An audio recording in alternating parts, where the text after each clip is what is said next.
हमने पिछली बार देखा था कि माउस यूजर इंटरेक्शन के लिए हमने एक प्रोग्राम बनाया जिसमें हमने पिक्सल लिए और वो ड्रॉ करने की कोशिश की इस तरीके से माउस मूव पे। अब चूंकि हम इसको और इम्प्रूव कर सकते हैं तो ये कैसे करेंगे देखिएगा आप। यहां पर जब भी हम जाते हैं तो हर बार एक नया पिक्सल बनता है, लेकिन हम क्या करेंगे, कंटिन्यूअस लाइन लेने के लिए पिछला पिक्सल जो है उसकी वैल्यू को स्टोर करेंगे। तो यहां दो वेरिएबल बना लेते हैं हम। राइट क्लिक करें यहां पर और ऐड वेरिएबल करें और एक एक्स के लिए बना लेते हैं, एक वाई के लिए बना लेते हैं। इसको प्राइवेट कर दें। वेरिएबल का नाम जो है आप पहला रख लीजिए, आप जानते हैं क्योंकि ये m अंडरस्कोर तरीका है हमारा वेरिएबल बनाने का। तो m अंडरस्कोर आई और प्रीवियस y, एक प्रीवियस y बना लीजिए, एक प्रीवियस x करके बना लीजिए और प्राइवेट दे दीजिए इन्हें। वेरिएबल इंटीजर रहने दीजिए, कोई दिक्कत नहीं है इसमें। तो इसको मैं कॉपी कर लेता हूं, फिनिश। इसी तरीके से मैं एक और वेरिएबल बनाऊंगा और इसे भी प्राइवेट दे दीजिए। यहां पर आप यहां पर x कर दीजिए तो हमारे पास दो पॉइंट आ जाएंगे,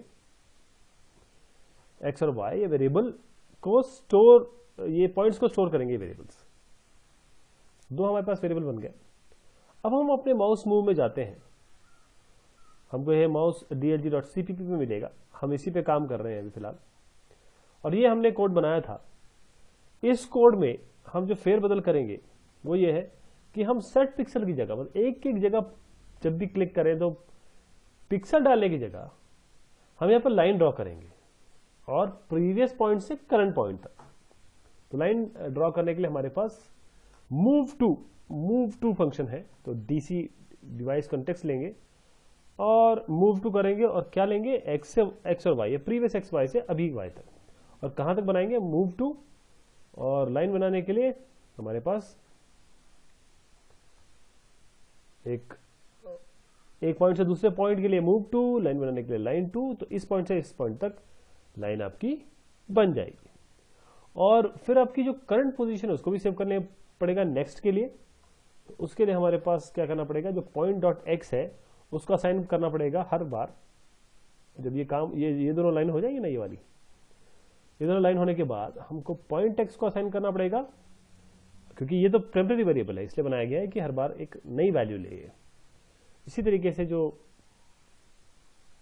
y है उसको पॉइंट डॉट y कर देंगे। तो ये हमने एक प्रोग्राम में फेरबदल किया। अब हम बनाते हैं और देखते हैं कि क्या अचीव हुआ इससे हमें। आप डिफरेंस खुद ही परसीव करेंगे।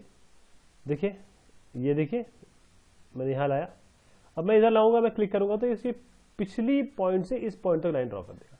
अब मैं मूव करेगा तो देखिए कंटिन्यूअस लाइन बनती चली जा रही है। एक प्रोग्राम में इंप्रूवमेंट है।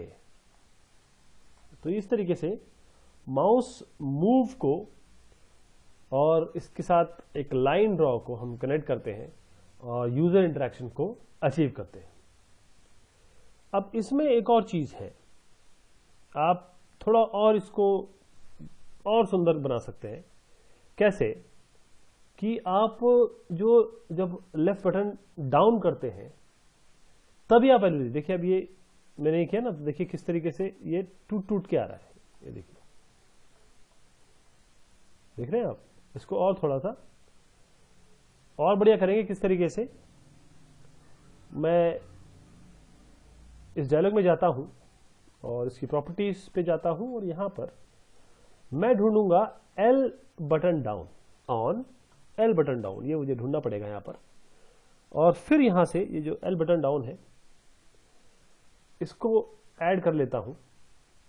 और जब लेफ्ट बटन डाउन होगा तभी हम ये वैल्यूज ले लेंगे, जो अभी ये लिए है ना, ये वाली, तभी ये वैल्यूज ले लेंगे।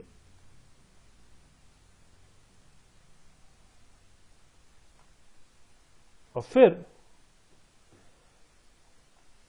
इसको रन कराएंगे तो अब देखिएगा अब क्या होगा।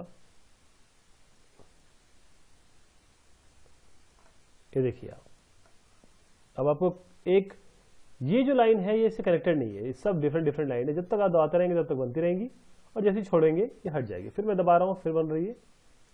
तो ये हमने फेरबदल किया, देखिए कितना प्रोग्राम इंप्रूव हो गया और आपके कैप्चर हो गए माउस इवेंट्स।